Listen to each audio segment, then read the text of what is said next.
I am, by my profession, I am contact lens optician. And I want to say once again, welcome and good evening to everybody. And my message today is as follows. As 2022 draws to close, I would like to wish everyone a happy holidays and prosperous New Year 2023. May you enjoy peaceful time with your families and loved ones and realign your mind and energy to fulfill your passion and dreams, whether for personal or professional purpose. There are only 141 days left to our next conference in May in Poznan 23. 1 week remains until the closing of our call for abstracts. Our fellowship program is now open, and this gives you the opportunity to apply to become the new fellows of the Academy and support us to shaping optometry and optics across Europe. And before the counts down the last hour of the passing year, let the academic hour bring us together once more. I'm pleased once again to be among you and to listen to our moderator tonight, Dominique Meslin. So please, Dominique, it's your turn. Okay, thank you very much, Jose. Thank you very much, Liliana. Thank you for inviting me to be the moderator of this session tonight or this evening. And welcome to this Academy Hour, which is devoted to the topic of ophthalmic optics in transitions. Because we should not forget that the European Academy of Optometry is also an academy of optics, so it's good sometimes to speak about optics. And I'm happy to do it tonight. On behalf of the Education Committee, I am a new member of.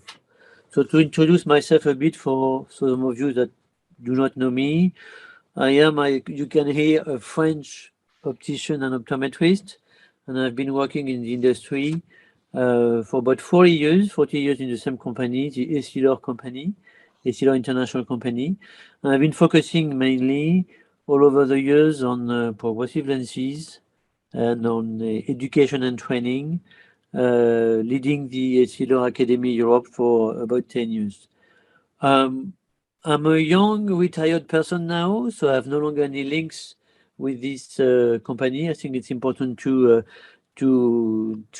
point it out so as to make sure you understand that I don't have any conflict of interest, and now just my full profession is to be a member of the Education Committee of the European Academy. So I am also the vice president of the Collège National des Opticiens de France, which means in English, National College of the French Opticians, in which we are trying to make this profession evolved in France and to bring it back, the optician profession, to the health and healthcare, vision care activity. And we've been working on this for about 5 years, and we are about to reach the level where we can make a proposal of a new organization of the optician profession in France, and we can speak more about it later if you wish it to.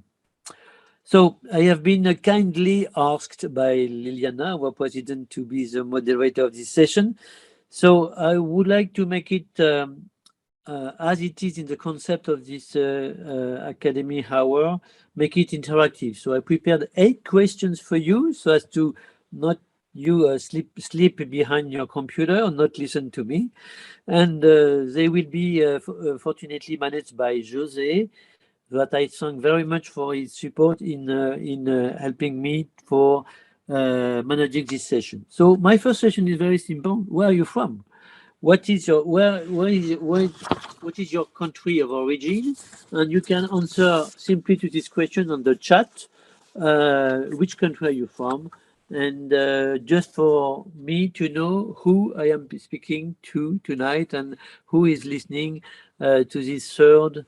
So Latvia, we have Bulgaria, Spain, United Kingdom, UK, which is about the same, and Latvia, Wales, yes. So happy to see you joining us for from different countries, not all over Europe, but maybe in a few minutes we will have some more attendees, and we will be we'll be able to share more of our experience and knowledge. So what I'd like to do is to today focus on the activity of the opticians and the ophthalmic optics, but this topic of ophthalmic optics starts with refraction. So I have a question for you. I would be happy to understand a bit better the way refraction is performed in your practice or in your country if you're not in practice, and more specifically, who is performing it and how. So the second question of this session will be, maybe Jose, you can send it. Yes. In your practice, your country, refraction is most of the time performed by an ophthalmologist, an optometrist, an orthoptist, an optician, or a staff member. And you have only one possibility of answer to make sure you make a choice, so as to have a good trained on what is really done in your country.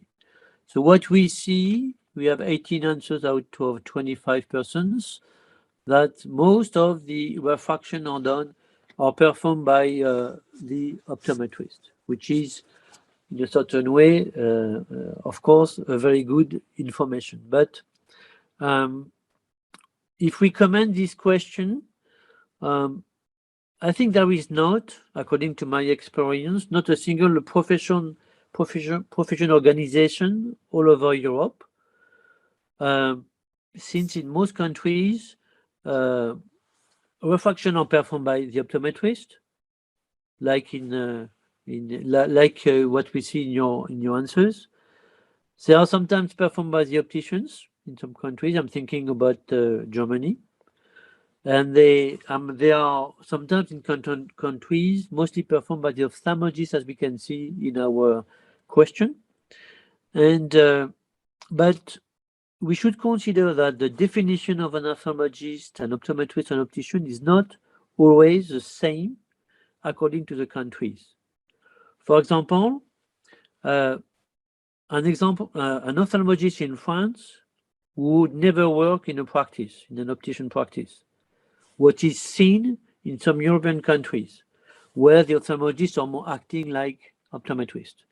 And in some other countries, you have a bit the opposite. You see opticians that are performing refraction, that are finally doing a work which is close to the optometrist work, and not as a dispensing optician only.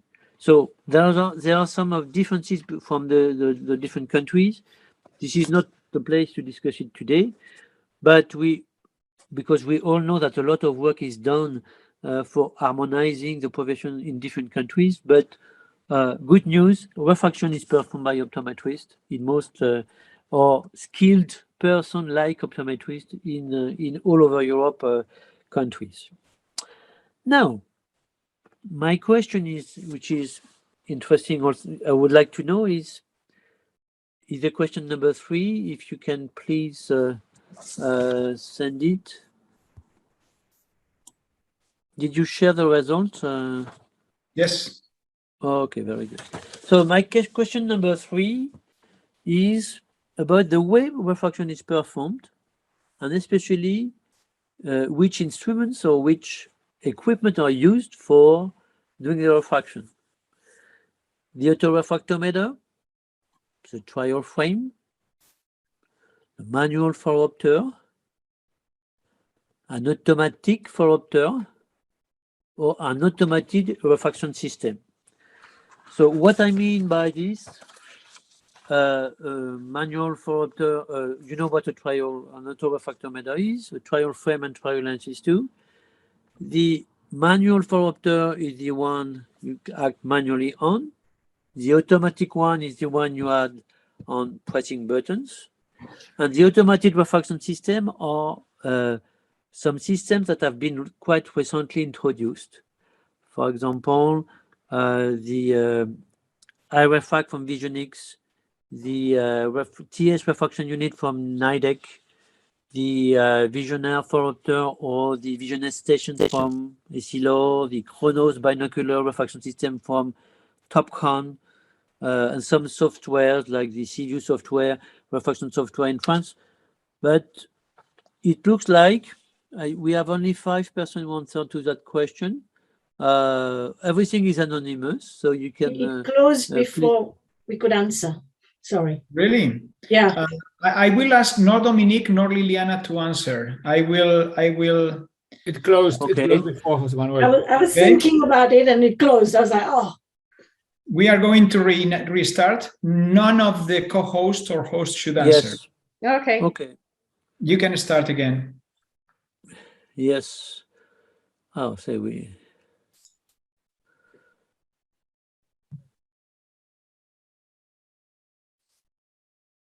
Okay. So autorefractor method means autorefractor only. Okay. I'm going to share. We have the 21 out of 26 answers as in the previous question, so probably we will share now the result. Okay, please do. So you see the results. So let's comment them. Autorefractor method. I think most of the time it serves as the basis for the subjective refraction afterwards. So the most popular answer is a trial frame and trial lenses, which is kind of a conservative traditional technique. There's nobody using a manual phoropter, 6 of you using an automatic phoropter, and 1 of you an automated refraction system. So what we see here is that the trial frame, which has been in use for probably 150 years, is still a lot in use today.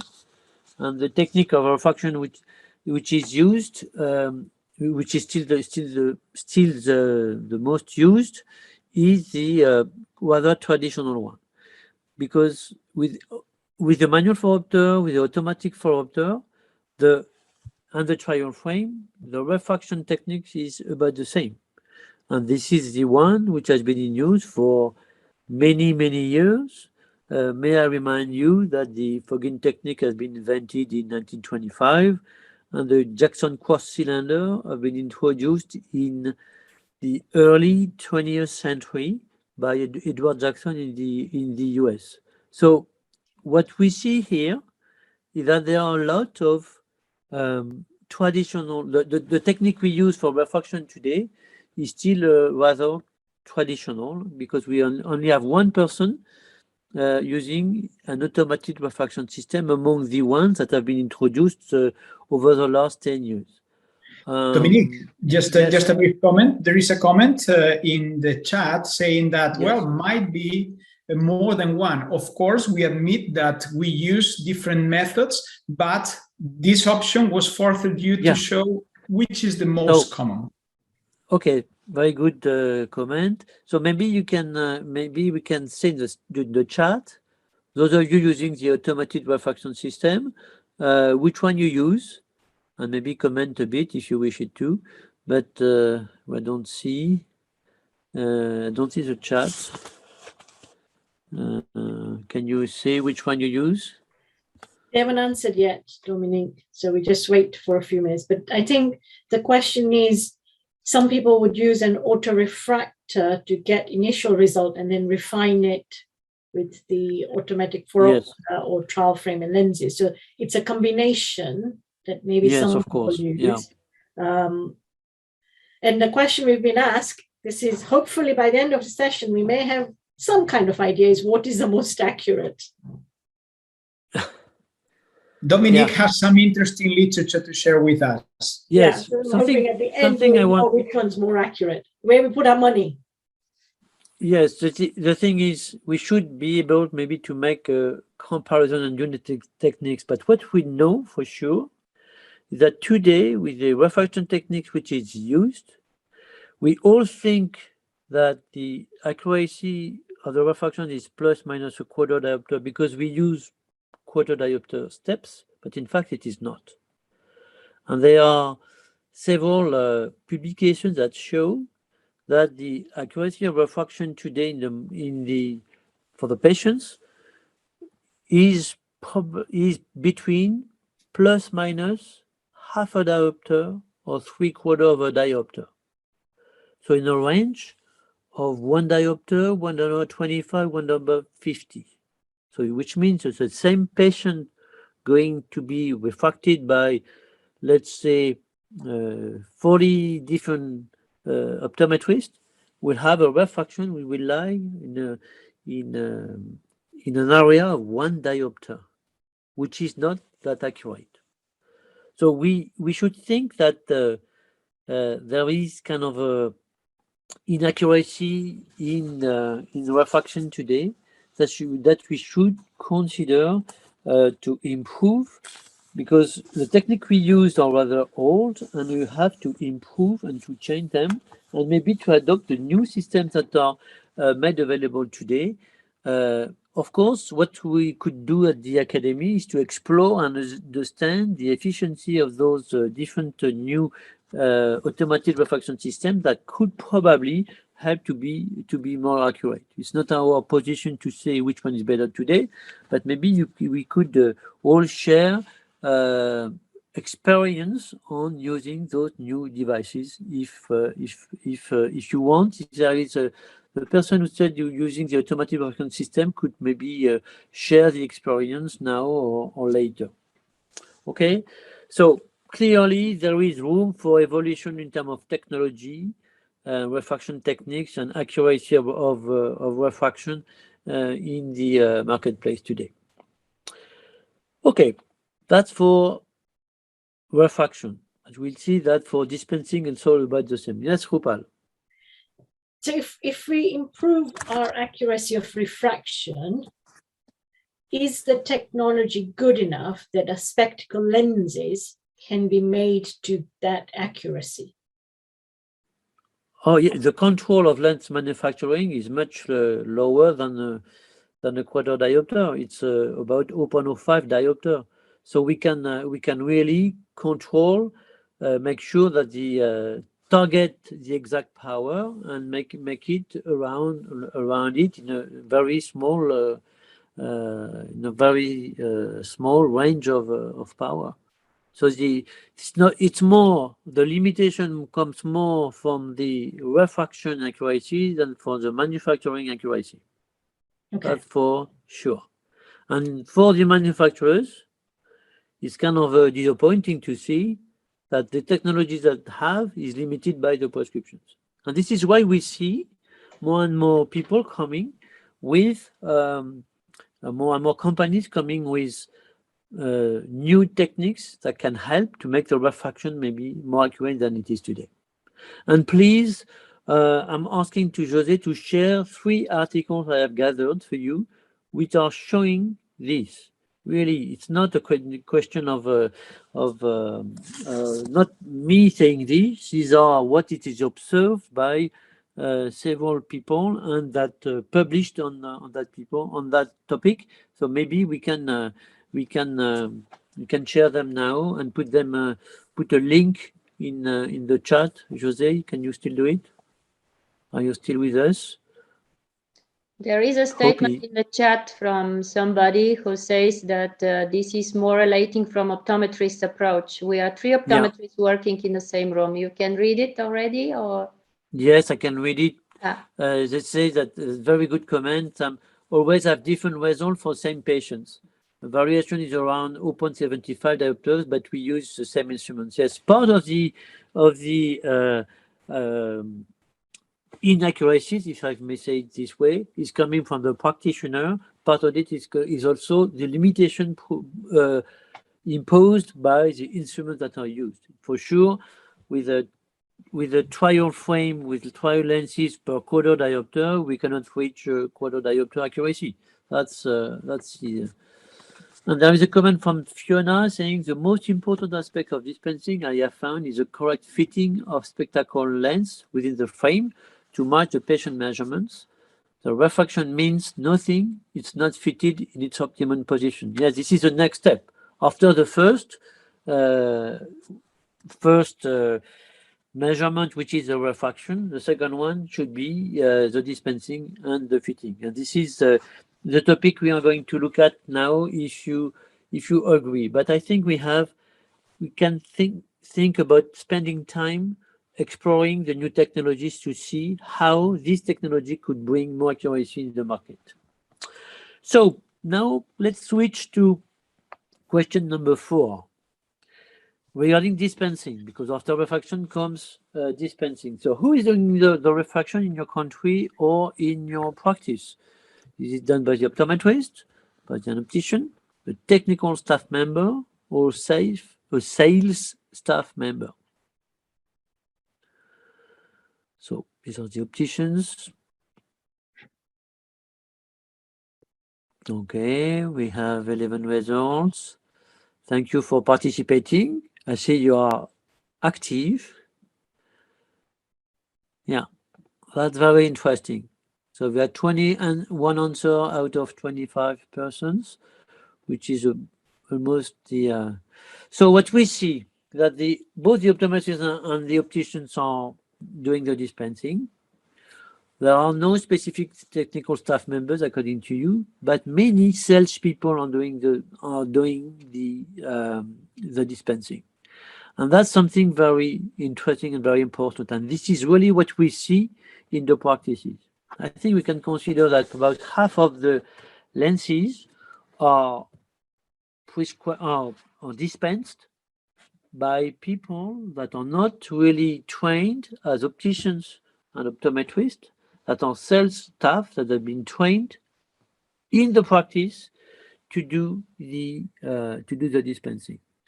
So that's a kind of interesting, but also a bit scary, because if they are not taught properly, if they and Fiona was insisting on the fact that this is very important to properly fit the lenses to respect the prescription, that it is the most important topic. So salespeople that are not really trained on doing the dispensing may not be doing the best job. So I think we don't pay enough attention to the dispensing, and it doesn't get the attention it deserves in terms of efficiency to treat our patients. So some comments on the chat. Follow was for USA guys to finish quickly, but there was none less accuracy. Yes, that's true. The method is the same. If it's the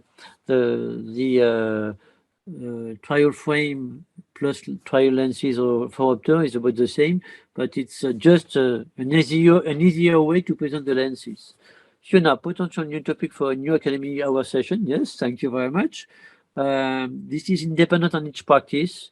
All of the answers might apply. Yes, everybody does it, but we need to see if there is a trend, and there is a trend that we can consider that half of the patients are fitted by salespeople in the stores, in the optical stores, which is kind of something we need to know, maybe to make sure that those people are properly trained to do this work. So, Rupal, it would be interesting to know what is the minimum difference in refraction that patients can appreciate. Yes, according to me, the measurements of sensitivity of the eyes is about 1/8 or 1/10 of diopter, where patient is sensitive to. So I think it's worth it to try to be more accurate than we are today. Any other topic on the chat? In our country, the lens choice and fitting parameters are part of the professional work of the optician optometrist. Yes, that's good news, but it's not all the case in all countries. And I know that in many countries, in many practices, salespeople are doing a lot of this work. So now, can we switch to the next question? I would like to know which techniques is used for doing the dispensing. Can you, Jose, send the next questions? Yes. In your practice or country, dispensing measurements are mostly taken using a ruler and a pen, a pupillometer and a height measuring tool that could be a pen or could be a ruler, an electronic measuring device like a tablet, a column, or any other device I don't have any idea of that you can maybe suggest. We have 16 answers, ruler and a pen, pupillometer, and electronic systems. Okay. So here also, most of the according to your answers, most of the practices are using traditional techniques, and because the pupillometer and the height measuring tools have been in use for more than 50 years now. The ruler on the pen is a good. It's not a judgment on the quality of the work which is done. It's on the tool which is used and the image it is providing.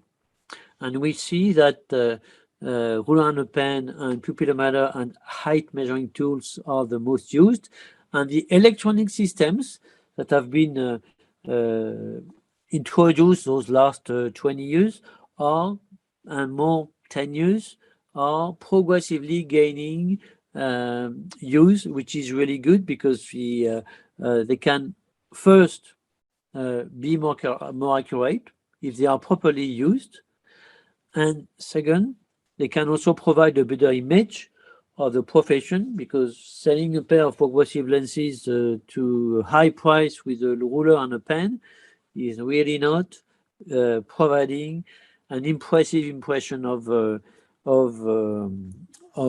technical profession. Okay, so here also, and in my past life, I used to be asking to the groups to fit the same person to take the measurements, the PDs and the heights for the very same person by a group maybe of 20 practitioners using their own method. And what we observed was a variation of plus minus 2 millimeters per high per monocular PD, and 5 to 6 millimeters on the height, the variation. So here also, there is a lot of variation and a room for improvement. This is something which is also to be improved. I think we can really improve what refraction is providing, and also what is done in terms of filling.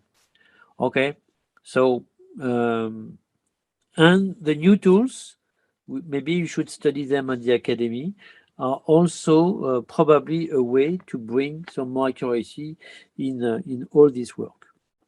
Okay, so thank you very much for this, for sharing this. Now, let's move to the question number 6. And question number 6 is about the use of progressive lenses for patients in your practices. What is the percentage of post-optic patients fitted with progressive lenses? And you have several answers. Less than 25%, between 25 and 50%, between 51 and 75, and more than 75%. Okay, 15, 16, 23 answers. And we have, okay, very good. So we have 19 out of 20, about 23. So, interesting. We have 3 champions, because more than 75% is probably the best score you can ever find in the world in terms of penetration of progressive lenses. There are some practices doing it, so congratulations.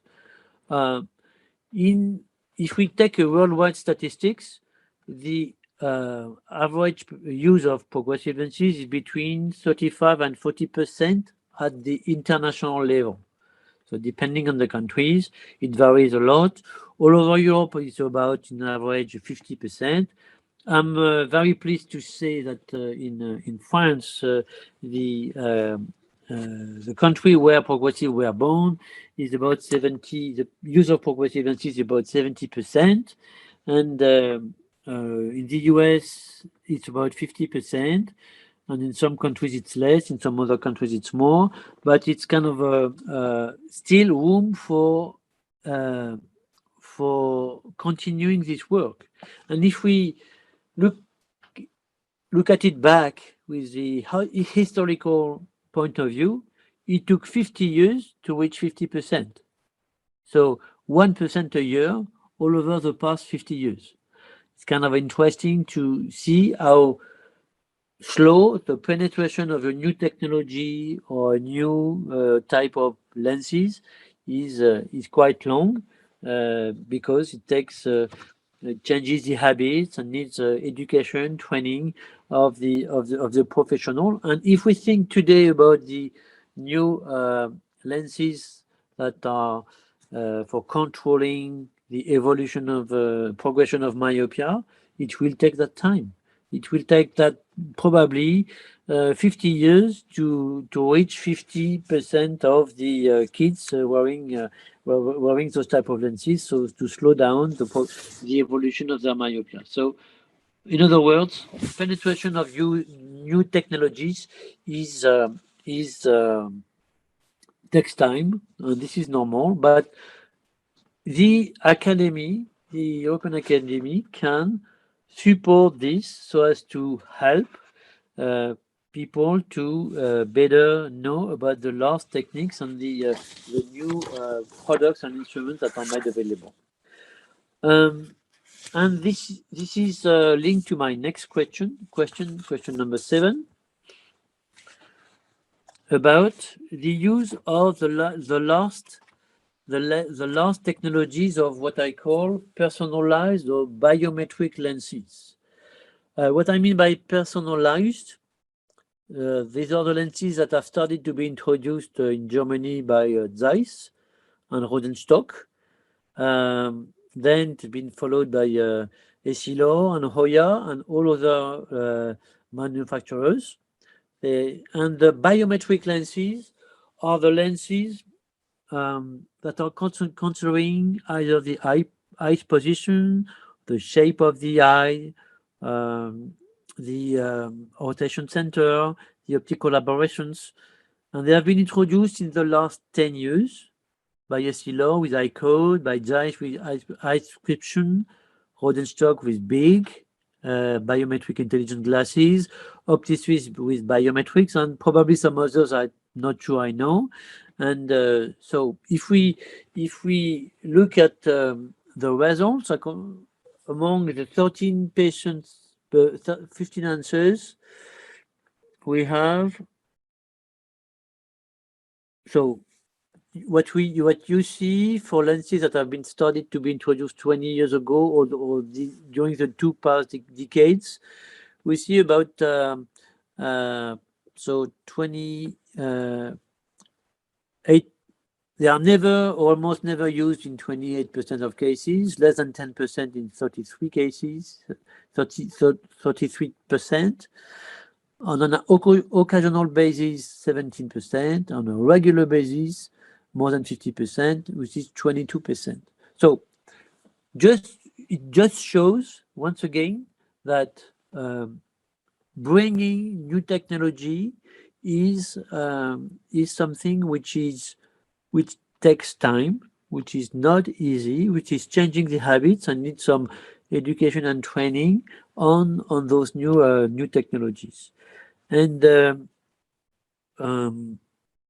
I think we at the academy should maybe focus and even have a session on about these technologies during the next conference, so as to make sure that those technologies are known and understood by our members. Maybe we can contribute to the development of the use of these new technologies as far as they bring new benefits for the patient, and as far as it is proven by the experience or by some clinical studies. one thing I could insist on is this type of lenses has been brought to the market by the manufacturers because they went through a full revolution in the way they produce lenses. And this is, you probably heard about the freeform technology, also called the digital surfacing.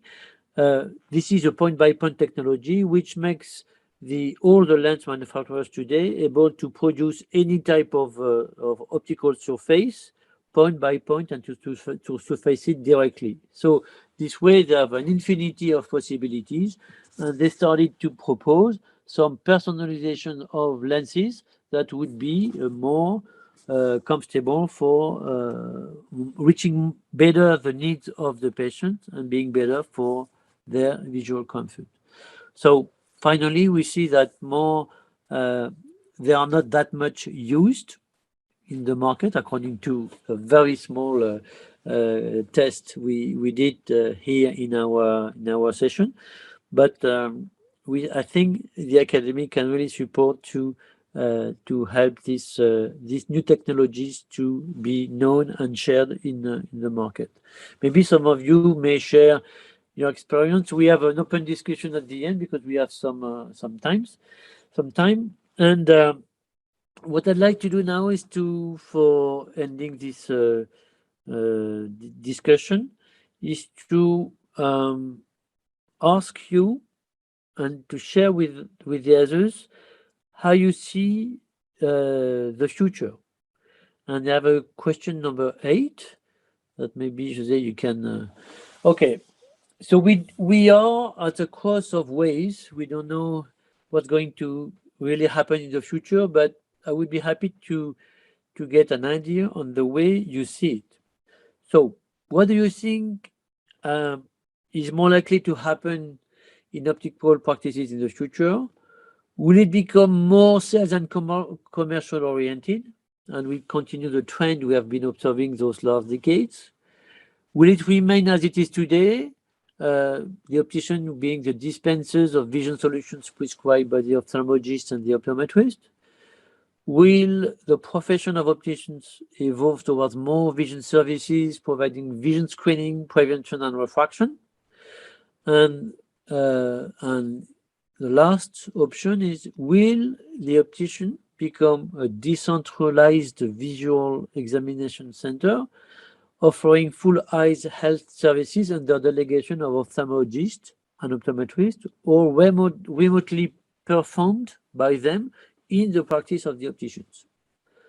So we have 14 answers out of 25 participants. So please tell us what you think and what you see.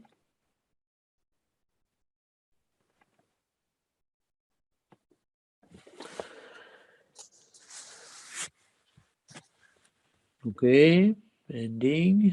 So are we done?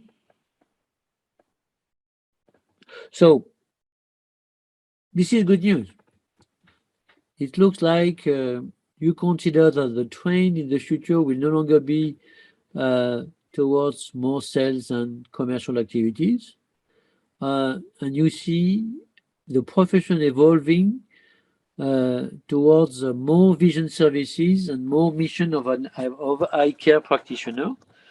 So this is very good news, and this is what we, of course, at the academy would like to happen in the future. So the wish is really to see more and more opticians become true eye care professionals, and to go away from that terrible trend of having practices mainly focused on frames, on promotions, on sales, and what we have been observing for several decades in most countries. So I hope our vision, and the one we like, will be the real future. I don't know what you think about the possible implementation of those, because what you also observe on the market is to see the more and more delegation of the refraction, for example. We see a lot of organizations where delegation is done, the refraction is done in the pre-testing when the patient arrives to the practice, start his process, and when which is mostly performed by staff that are not always opticians or optometrists, and they practice refraction in a delegated way with a confirmation by the optometrist or the ophthalmologist after. Another trend is also, don't know if you've seen it, we see more and more instrumentation that are making the self-refraction possible. Imagine the patient coming in front of a system, answering to questions. The optical system varies and using a process of refraction, which finally delivers the prescription automatically. That's another trend. And what we also observe is remote refraction systems that you see practitioners doing refraction from distance in the practice, in a practice or in a center, in a medical center or in an optician practice. And this is an also trend, another trend we observe on the market, and that could really happen in the future. I don't know if some of you have the experience of it, if they've been involved in such experience. Is there any experience you would like to share? Please, those who would like to participate, please raise your hand using the hand or the electronic hand, whatever. Rupal, please go ahead. So, Dominique, I was very interested in these refraction systems, and I train both optometrists and dispensing opticians, and I wanted to get one to train our dispensing opticians. As you say, they might have delegated function to do it. And I asked lots of practices where they had installed this system, and actually most of them don't use it. They've all gone back to the autorefractor and then the phoropter. So they've stopped using the refraction system because they felt it wasn't saving them any time and it wasn't helping them see more patients. So it was one of the big national chains that has practices in other countries now as well, who insisted that all the busy practices had this refraction system installed. And actually, they're telling me it's sitting and they're not using it. And what could be the explanation of it? Is that these new systems are not adapted to their situation? They have not done the training. They were still having to re-refract the patient. Using it. Yeah, they had to re-refract the patients again, so it wasn't saving them the test time. So, as you say, the automatic refraction systems are very accurate, probably to 1/10 diopter refraction, but ultimately then that refraction had to be checked by an optometrist or an ophthalmologist. Why so? Because they did not believe in the result? Because they were signing it, they were signing their name on the prescription, so they wanted to check that it was correct. They didn't trust the system. So there was still, as I think, chiropractors will probably want to ask the question, they didn't trust the accuracy.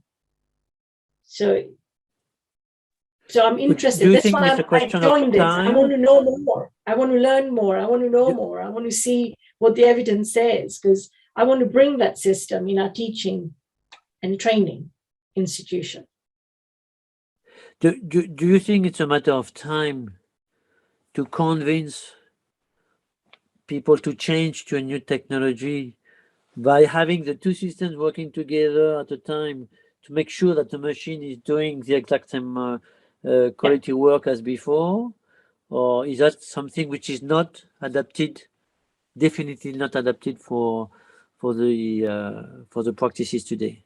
I think that it's convincing. I think we need to have the evidence base. I think we need to be honest about the limitation of the system, because in some patients it's never going to work. It will work on some, and if you select the right patient to put through the system, it makes it easier. And I think it's knowing all of that. It's knowing when it works, when it doesn't work, and when it works really well. Yeah.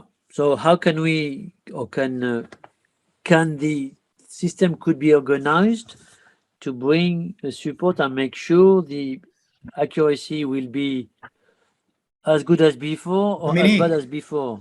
I mean, yes. We have Kyriakos with a hand raised. If Kyriakos, please. Yes. So, as far I know, if you use books, read books or the manual of Ropter, the manual advises you at the end of the refraction, double check with a trial frame. This is the one comment. The second comment is what I can find in Greece market, UK market, and USA market. The tower, this tower that you take the Pindis and Vertex and Biesylor, you can see that after 6 months they sell it. And I asked them why.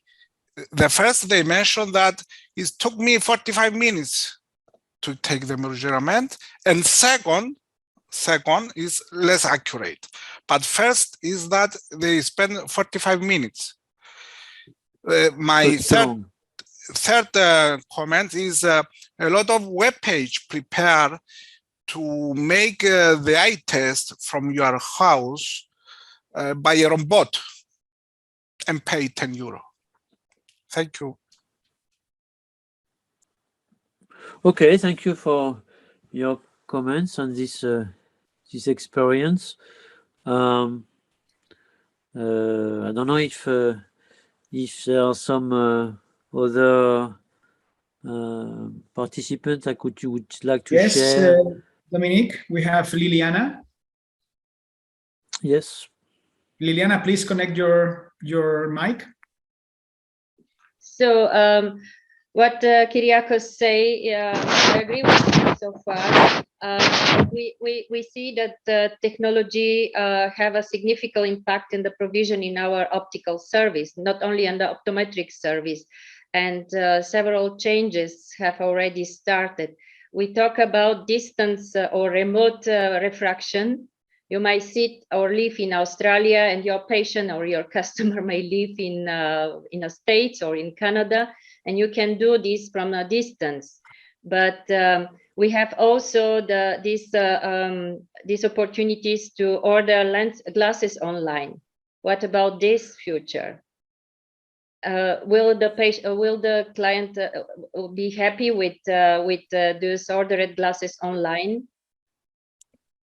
Okay, and also there are some automatical and artificial intelligence for determination, refraction, and interpreting diagnostic tests. This is not what is the work for opticians, but I know that in some country, I don't know whether we have tonight somebody from Germany, maybe some colleagues from Germany can tell us how it works. Do they work together with some ophthalmologists? Do they have in their praxis some technicians or some opticians trained well to do some OCT measurements or pachymetry measurements, etc., which is a priority from optometrists and ophthalmologists in some countries. This is interesting to know how it looks also in other countries, because I see that colleagues in Europe try to enlarge their scope of services and their scope of praxis at the opticians level. So this will be interesting also in as a discussion how this works in other countries. Ivan Sanqueta, please go ahead. Yes, again back to the automatic refraction system. don't forget one very important thing about everything. It's sight is a sense. I mean, this is a feeling, and we have to measure that technically.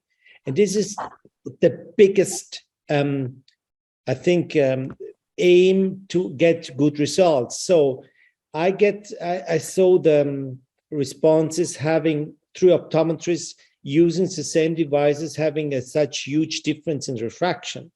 That shows that the most important part is the human being. First, who is measuring, who's the optometrist, and the second, how's the patient. Now, in my opinion, is the advice is there just very accurate. Because I just using a lot of technology in my shop, they're very accurate, but sometimes it's depending how do you ask a patient and how the patient is understanding your question.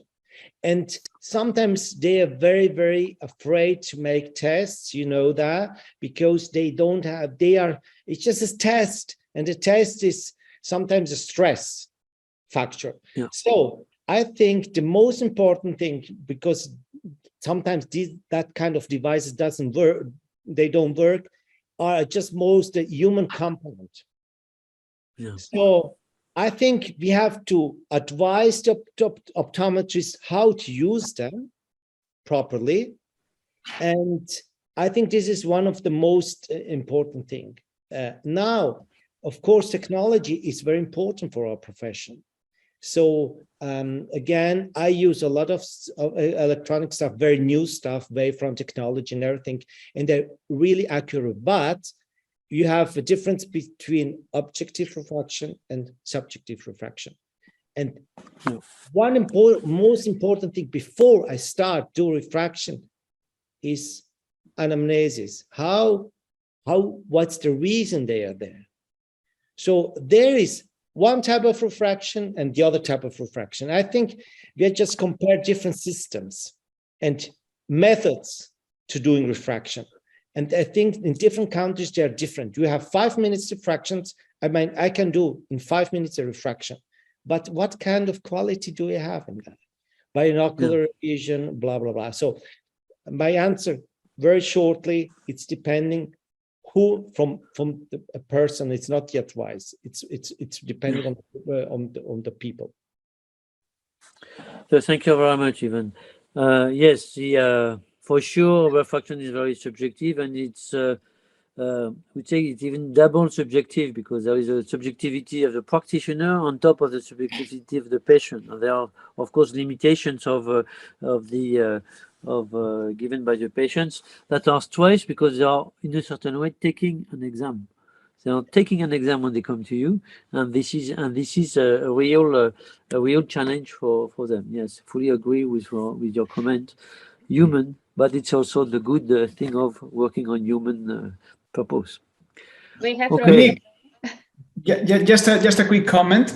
So I want to believe in a future that technology still needs humans to make the interpretations, to make use of that. We have the term of comparison of a topographer. So for some, the same topography might be a regular cornea, an astigmatic cornea, or a keratoconus. So there is a lot of misdiagnosis by the simple way of not understanding topography. So we need to understand better the technology to make a better use of that. So I fully agree with you.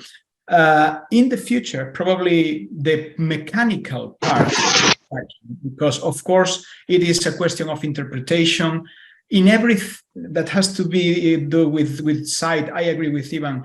It's the way you ask, is the way you pose the question, and for research this is very important. You can get very different results if you conduct an experiment asking for one way to see the image or the other aspect, the contrast, the darkness, the brightness. It changes a lot, but we have to make sure that if there is a mechanical part, even a small part of refraction, that will be made by machines. And I think there is a virtuosity in that, as long as we don't miss the clinical, the interpretation part of the action. When this will happen, of course, we have to live with refraction methods, algorithms, and other methods that will fail, but autonomous cars will always fail. But the day they will kill less people than ourselves in traffic, they will become autonomous, fully autonomous. So the day refraction will be as accurate in a proportion of the population as it is in the hands of clinicians, we will have automatic refraction, but not fully. We will always be there, I believe, I want to believe in that we will always be there to make the interpretation. And keeping us out of this automatic part will leave us more time for clinical reasoning, clinical decision making, and many other aspects of our profession that makes that a clinical profession. But that's my 50 pence for the conversation. Okay, so technology will support, but human will stay forever. And as Liliana says it's an art, so we have to become artists. it's We an can't art. be scientists. Yes, We have to become artists. we are all artists. Very good. Very nice conclusion. Okay, Dominique, Okay. we have 2 minutes to go, so probably we have time for a final comment from someone, brief Yes. comment. Let me Thank you just share for a beautiful image. So I will share the screen while Dominique makes some final comments. Don't miss this opportunity to join us also in May, as Liliana said in the beginning. And we are already working for the January Academy Hour. So stay tuned, and in brief days, we will have more information. Okay, so just a few words of conclusion. Thank you for attending this session. We were not that many as last time. Maybe optics is less interesting for the members, but maybe we should continue to promote optics in the academy. Of course, thank you very much, Jose, again for managing this session. I could have not asked the question by doing the presentation at the same time. Thank you very, very, very much. Yes, we have other dates that are scheduled. Can we not share them already for the next academy hour? Yes, but I will prefer to make some confirmation. Will be the end of in the last week of January, but in the next week we will deliver the date and all the information about the topic and the moderator. And feel free to contribute with topics you would like to see in these academy hours, or other colleagues might like to enjoy and joining us. So these sessions will be recorded and posted in our website. So follow us on Twitter, Facebook, LinkedIn, and also the webpage. So thank you very much for being here. Liliana, final words? So just a few words before we finish. I want to assure every member, every fellow, and every founder member, and all of people taking part this meeting tonight, this Academy Hour tonight, that Academy will continue to innovate and adapt her educational activities to answer to all the questions in our optical and optometric practice in a changing world. Because we are professional, we are artists, as we say today, as we found out today. And before we finish today, I wish everybody Merry Christmas and Happy New Year's, prosperous year. Stay healthy, and most of all, let be peace in the world. Thank you. So, thank you, Dominique. Merry Christmas. Thank you, everyone. Happy New Year, and thank you very much. Bye. See you to the next session. Yeah. Bye. Bye-bye. Thank you very much. Bye. Bye. Bye, bye, Jose Manuel. Bye-bye. Bye, Rupal. Bye. Bye.